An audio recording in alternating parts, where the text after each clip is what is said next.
Good morning, everyone. I'm Roy Camphausen, a senior associate at MVR, and we now turn to our second panel, Rebalancing America's Military Toward the Asia-Pacific.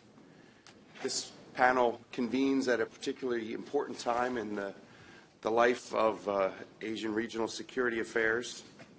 We're in the midst or near the end or somewhere with regard to a standoff between the Philippines and China over some disputed claims, which is important in its own right and indicative of a whole range of other disputed claims that are at the forefront of Asian regional security issues at the moment.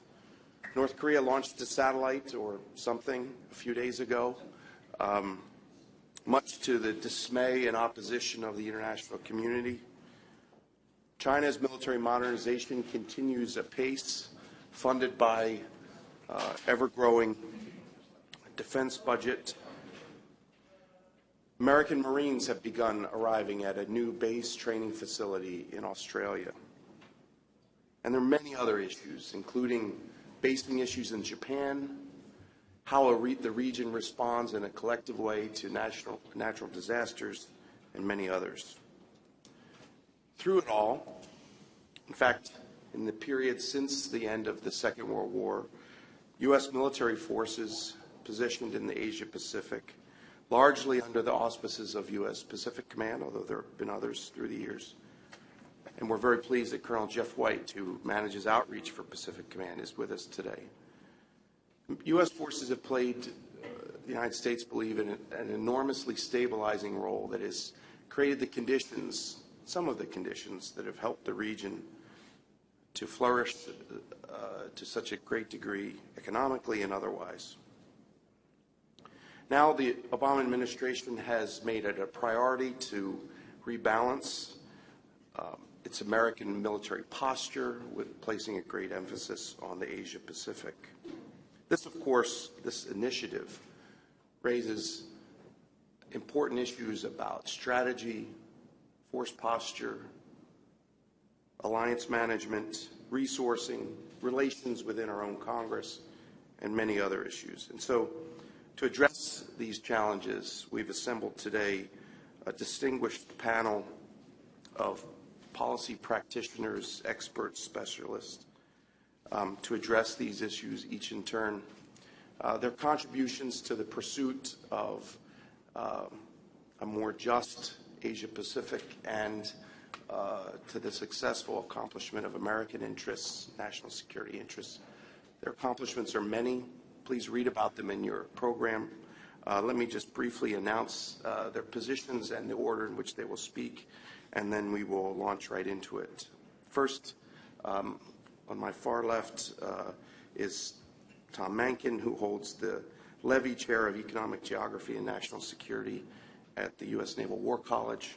He'll speak first, followed by Michael O'Hanlon, who's a Senior Fellow in Foreign Policy at the Brookings Institution, and then followed last by Michael Schiffer, who's a Senior Advisor and Counselor on the staff of the Senate Foreign Relations Committee.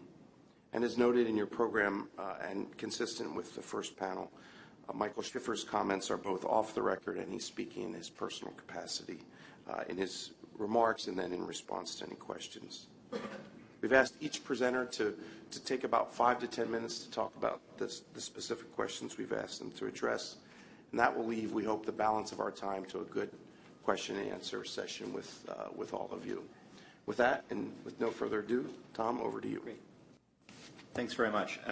And I would add, I'm speaking on the record, but I clearly, certainly, am just speaking for myself. It really is a pleasure to be here. It's a pleasure to share the stage with friends and colleagues, and to see many in the audience as well. Roy asked me to kick off by trying to talk a little bit about the strategic significance of U.S. rebalancing in Asia.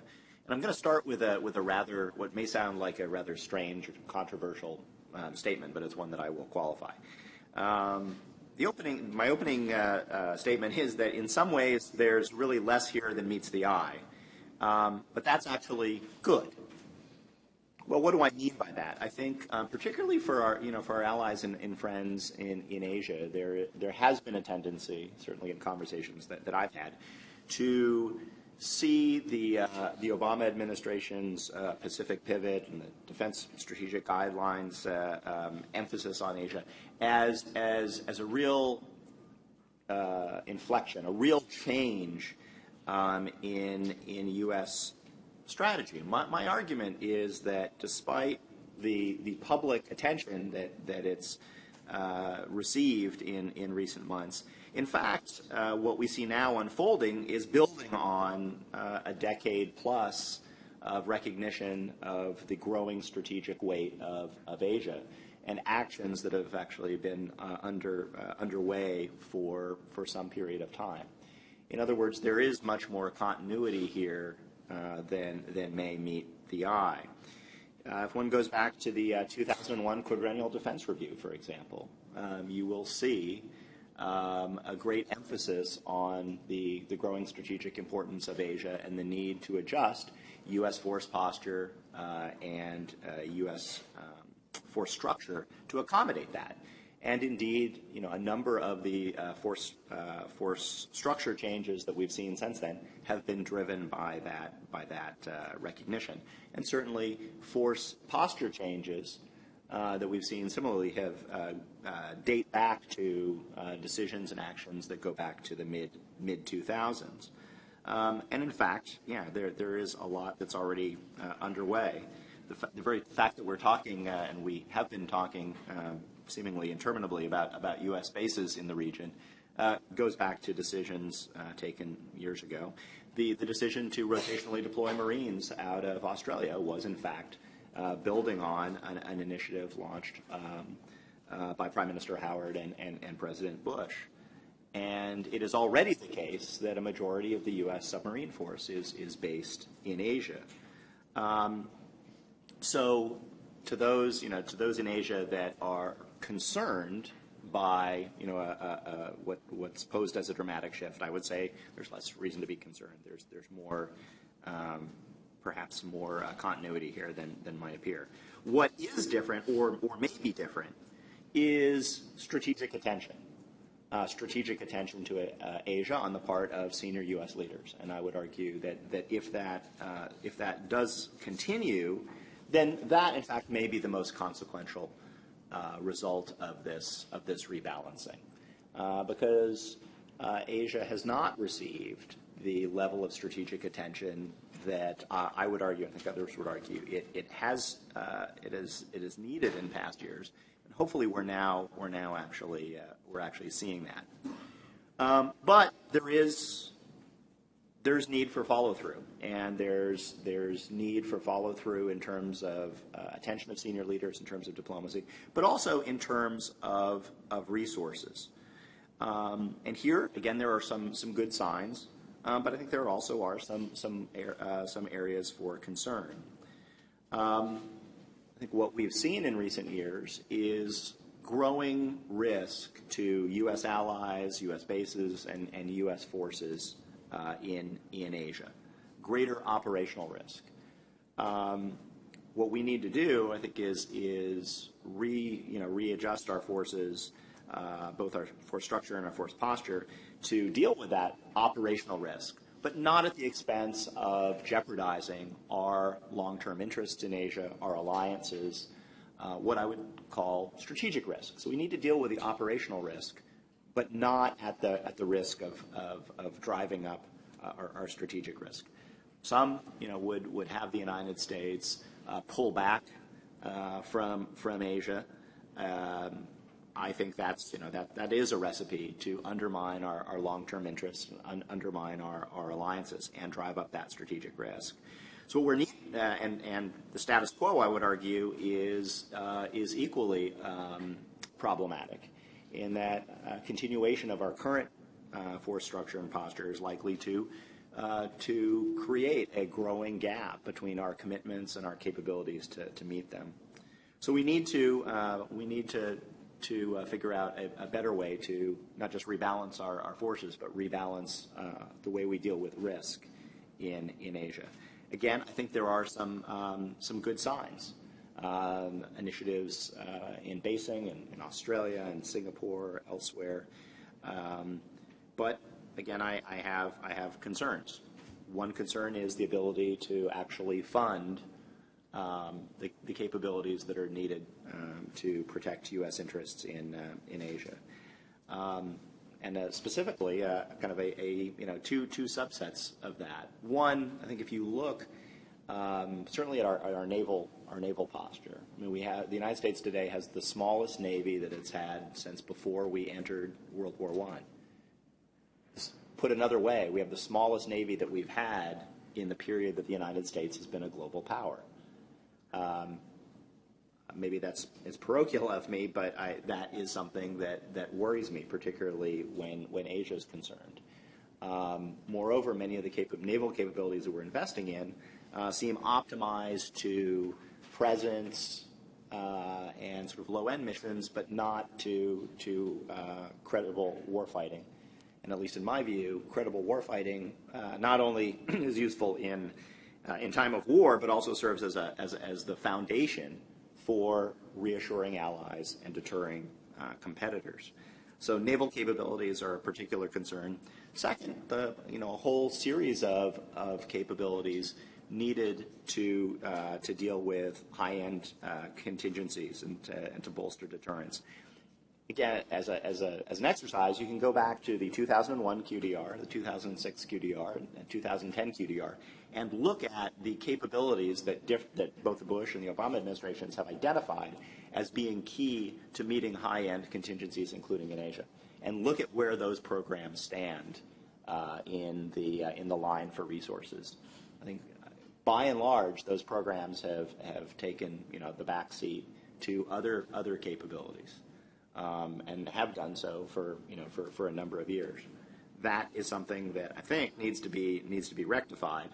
Doing so, however, in a constrained fiscal climate is likely to be problematic. So, I think in terms of declaratory policy and rhetoric, as I've said, there's maybe less here than meets the eye to actually make it follow through, though.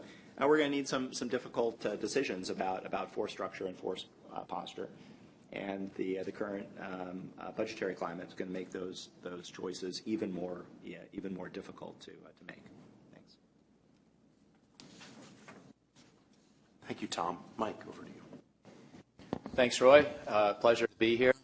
Ground rules for my presentation. Anything smart I say is on the record. Anything dumb I say is off the record, if you don't mind. And you can be the judge about the relative allocation. Let me start by saying, and I enjoyed Tom's presentation, I'm only going to have a disagreement on one specific point just to set up conversation, but I think he framed the issues very, very well. And I also think that, Richard, you framed the panel very well, and Roy, in talking about rebalancing. That's the right term. Let me say, just to be provocative and stick with the ground rules, I'm being quick, pivoting is the wrong word.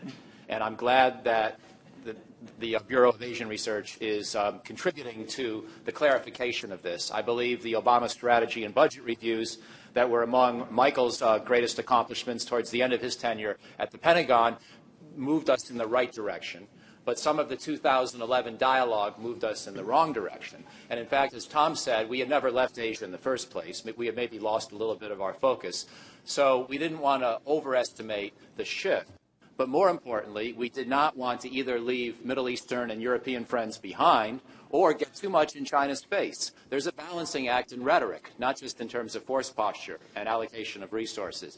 Pivoting is an overly dramatic word, which I think has unfortunate effects. And so I don't want to make too much of the semantics, but we are talking about a part of the world, after all, where semantics are studied forever. And we still go back to memos from the 1970s, like the 3 no's and the 2 whatevers and things like that. And maybe my speech is the 3rd whatever, I don't know. But in any event, we should be careful about using words in the Asia Pacific, because people remember what we say, they have good memories, and they do a pretty good job of translating back and forth into English in their own languages, and not failing to appreciate the nuance in our own choice, in our own language, of what we're trying to say. So rebalancing is the right term. I also, in broader terms, would argue that what we're going to have to do over time is actually conceptually harder than what the Obama administration did very well in the last 2 years. And this is not in any way a trivialization of the accomplishment of what I think Michael and colleagues have done, which was, in fact, to remind the Asia region that we had never left, that we are going to, in a fiscally austere time, at least make the first decision correctly along the lines of what Tom said. And that is, we're going to protect assets in the Western Pacific as one of our top 2 priorities in defense planning, the other being assets in the broader Middle East and Persian Gulf region. And these were the right messages to send, but it doesn't really answer the question of what's our long-term strategy for competing with China. Are we going to try to stay ahead by a 5-to-1 or 10-to-1 ratio by most metrics of defense technology, expense, capability, or are we going to perhaps face the inevitable, or at least the likely, trend line, which is towards less superiority than we've had before? And obviously trends in military technology reinforce these purely numerical gauges of spending. And if we have less supremacy vis-a-vis China, less dominance vis-a-vis China than before, does that limit our freedom of maneuver? And frankly, I think a question we're going to have to ask with time is, does our strategy for the defense of Taiwan have the ability to survive another decade or 2? Let me be clear what I mean. I'm not suggesting that we should do what Tom objected to, and what you hear in some quarters, and pull back from the Western Pacific or pull back from friends and allies. I am suggesting that historically, since we've been able to operate 10 and 20 and 30 miles off China's coast with impunity, we've had the ability to essentially help protect Taiwan in any kind of way we wished. Stopping an amphibious assault, stopping a naval blockade, stopping anything else that China might attempt, because we were so dominant even 20 miles off China's coast. Those days are ending. They just are. And even if we do what Governor Romney is proposing and build 15 ships a year instead of 9, trends in technology are going to mean that we're not going to have the same immunity from Chinese actions in and around Taiwan that we've had before. So this raises at least 2 broad sets of questions. One is, over time, do we want to weaken or find a way to weaken our defense commitment to Taiwan? That's the big dramatic question. But even if you don't really enjoy that question, and even if I don't want to really answer it myself right now, we do have to ask about whether our strategies need to become more asymmetric with time. If China blockades Taiwan, rather than breaking the blockade, do we counter-blockade? Do we mobilize international sanctions that have the effect of imposing a blockade? In other words, it may be time to get a little more creative about our war planning. And I'm not sure that we've pushed this conversation very far yet.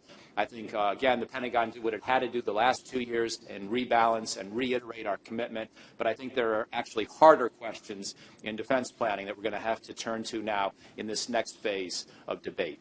One more concrete example of this. It's actually a little bit easier in some ways than Taiwan, but it could be just as perilous if we're not careful about how we think of it. And I can't say because I haven't seen the 5027 and 5029 war plans for Korea. But I'll tell you a concern I have, which is that our 5027, sort of the classic defense and counter-invasion plan, or the 5029 plan, the way to deal with the potentially collapsing North Korea, I worry about how we think about moving towards the Yalu River with American forces in these war plans. I don't know the answer. Again, let me reiterate. I have not seen the classified war plans. But if those plans presume complete ROK and American freedom of maneuver up to the Yalu with no possibility of Chinese involvement, no assumption that China might decide to create a buffer zone, we could be making a mistake. And frankly, if China does come south below the Yalu, I do not think the right answer is to fight them.